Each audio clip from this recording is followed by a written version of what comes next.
Welcome to the Entrepreneurship and Human Behaviour podcast, Perry Mardon's fortnightly foray into the behavioural and strategic universe of the entrepreneur. This revolutionary podcast is for the thinking business person who's not afraid to delve into the depths of human behaviour as it relates to entrepreneurship. Welcome everybody to this pod and a video cast. I'm here today with Josh Stone, our head facilitator, and he runs our school for coaches. Josh wants to talk about a particular business subject today. What is it, Josh? Hi everyone, and welcome to today's video and audio. Today I'm really compelled to talk to you about, and we want to focus particularly on business today. I want to talk to you about different aspects of your personality and how, if you're in a heavy growth phase of your business, or if you're looking to change the direction of your business or implement new things in your business, how the perfectionist or the perfection part or aspect of your personality, if it's really strong in you and you're not aware of it, how getting things right and getting things perfect as you go to grow business, change directions, or implement something new can be really quite stifling unless you're aware of it within you and understand the aspects of this part of your personality, and you can work with it and allow it to, I guess, lessen its energy and impact over you to really allow you to move forward. So as an example, if you're wanting to develop your website or create a new marketing strategy, and off you go and you start to research all the different types of ways you can do this, and your perfectionist gets on board and you're trying to create the most amazingly perfect strategy. All the while, the days and the weeks and the months are sort of ticking by and you're creating this amazing strategy, but all the while you've missed out on market share, you've missed out on connecting with your database, you've missed out on potentially revenue, all because you want to get this strategy perfect. And I just want to have a bit of a discussion today, Perry, around that perfectionist aspect of your personality and how it can be, sometimes of sabotage or debilitating as you're trying to grow your business. Yeah, it's a great subject. I mean, we're talking about the perfectionist part of the personality, and we all have that to some degree. Some people have it to a very, very strong degree, and I think that's sort of what Josh is pointing to. So if you've got a perfectionist part of your personality that's working to a very, very strong degree, you will constantly want things to be perfect, and you'll constantly have the feeling that what you've done is not good enough. You'll also experience a desire to always know more, because if you know more, you're more likely to perfect it. So after working with thousands of business owners, I can tell you that when that moves into dysfunctional territory, and we'll talk about what that means in a second, but when it moves into dysfunctional territory, it will slow business growth down immensely. So before we get into what it is to be dysfunctional, let's talk about what is functional about the perfectionist. So if you didn't have a perfectionist part of your personality, what would happen in business, let alone the rest of life? What would happen in business, Josh, if you didn't have a perfectionist part of your personality?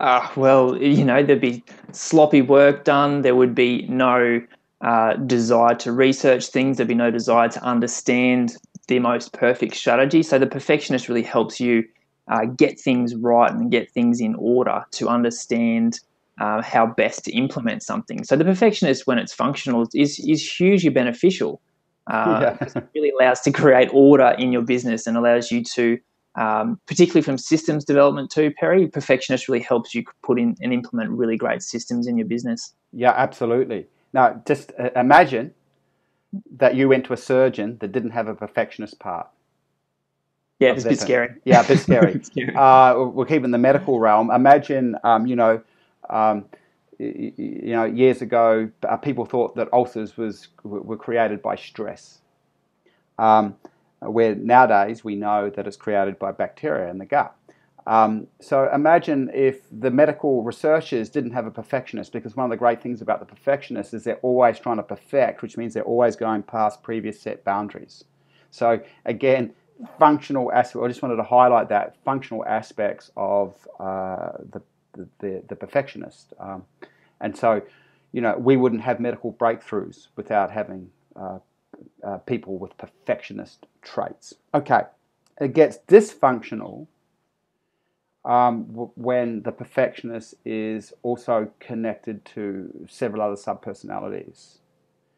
So if a perfectionist is connected with, as an example, a low self-worth subpersonality. So the low self-worth subpersonality is the part that says, oh, I'm not good enough, I'm hopeless at this, and no one loves me, whatever the story is of that part.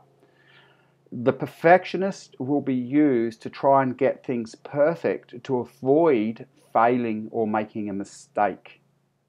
Because if a person has a strong low self-worth part, if they fail and make a mistake, what rises up out of consciousness is that low self-worth part. Yeah. And it'll give them a hard time and they'll beat themselves up. Okay? So this is why, and there's another key word here to use when to know whether you're going to dysfunctional territory. It's called paralysis by analysis. Yeah. So again, what happens is this low self-worth part and the perfectionist part work together.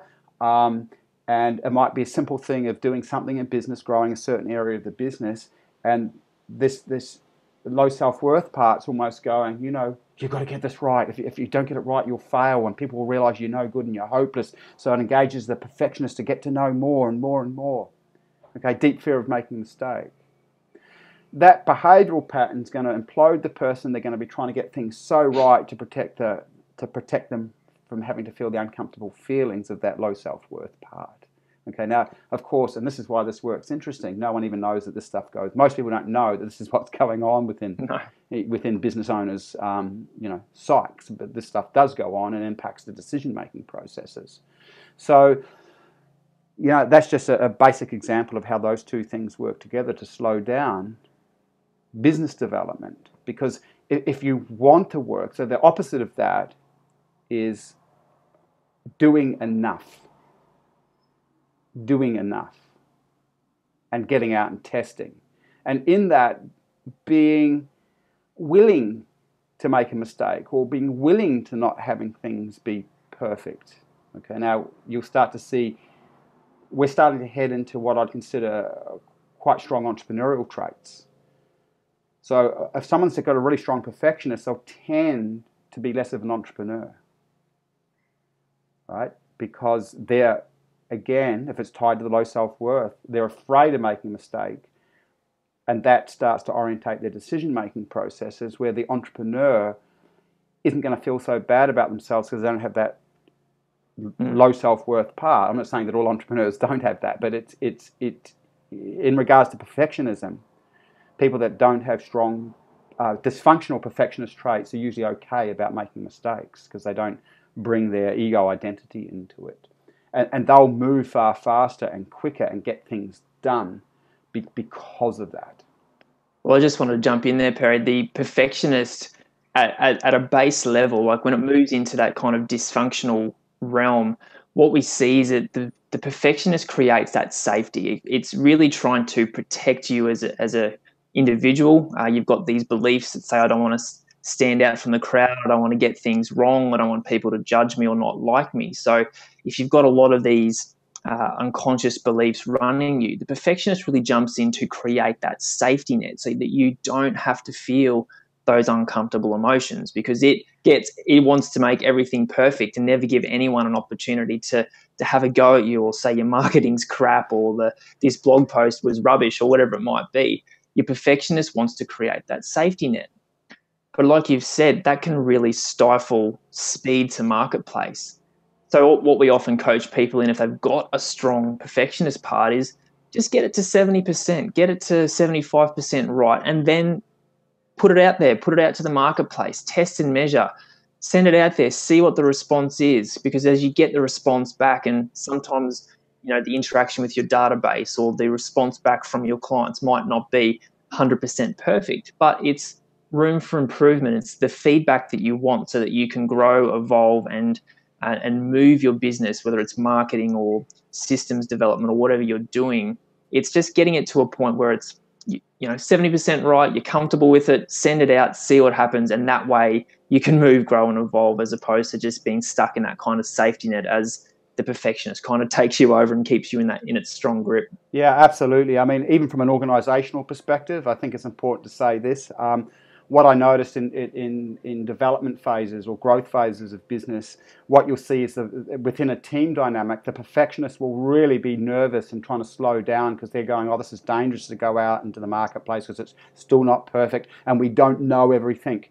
And at that point, if you allow that energy or those emotions to impact decisions too much, you won't get into the marketplace because the marketplace itself gives you feedback about what needs to be changed. Where perfectionists will spend 3, 4, 5 months trying to get things perfect and then go to the marketplace and find out that in all their research and all their perfectionism, what they've created actually doesn't work in the real world. So there's real benefits. And we're not talking about being total cowboys and not having an aspect of perfectionism. I think your 70% approach is a really good way of communicating it.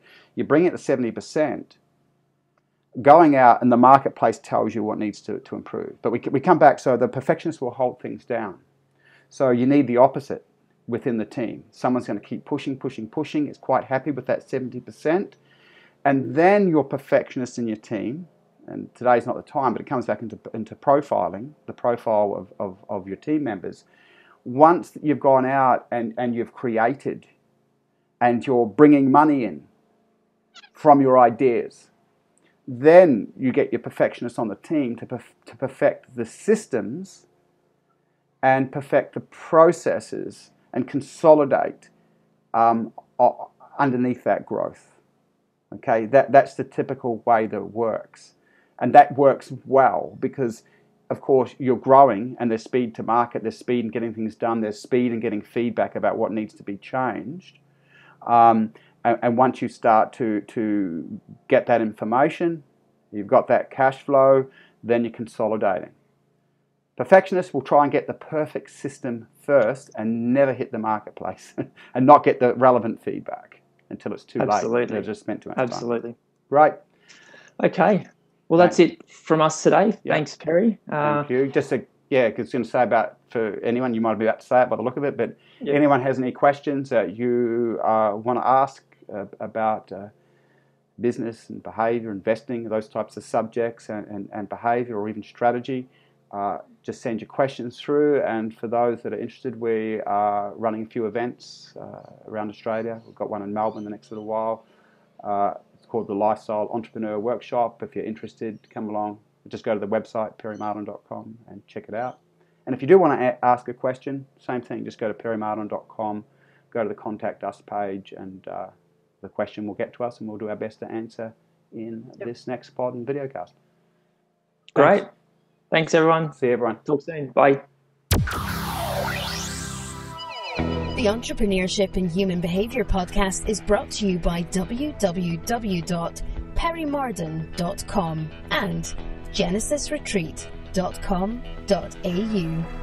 If you love this podcast and haven't already done so, then go to iTunes and subscribe and write a review. It really helps spread the word. If you have a big heart, share the love. Let your friends and contacts know about the Entrepreneurship and Human Behaviour podcast through Facebook, Twitter, or Google+, or email your contacts. Check out Perry's other podcasts on iTunes, the Human Behaviour Podcast. Lots more insight into human behaviour and its relationship to the process of creating one's life.